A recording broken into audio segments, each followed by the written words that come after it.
Permanent supportive housing is one strategy, the strategy this community had accepted along with 8 other strategies as part of the infamous 10-year plan, which is now being reevaluated through Compassion Knoxville. You have to remember that housing for the chronically homeless, there's sort of a spectrum from single-family homes, apartments, public housing, 4, 8, 16 unit sizes, and then the 2 examples that we have of the larger ones, Men Villa and Flanagan, that's under construction.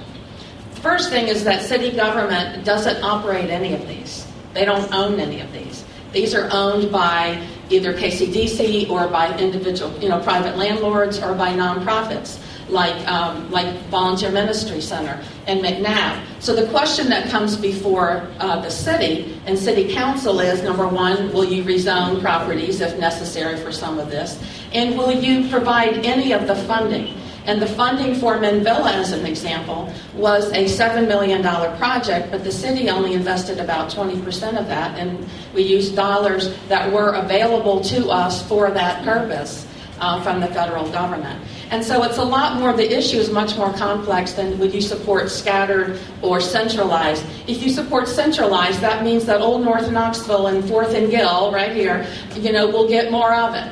The reality is right now we do have scattered housing from the single family to the large, and I believe that that is ultimately the best way if you're truly going to solve the problem of chronic homelessness and help reintegrate people into society, then you can't centralize them all. And who is going to spend who's going to come up with $150 million to build the thing that my colleague here has just mentioned? The reality is that the private sector creates the investment in a lot of this housing, and the nonprofit sector, and we are simply partners helping to move this forward in the best way possible for the community.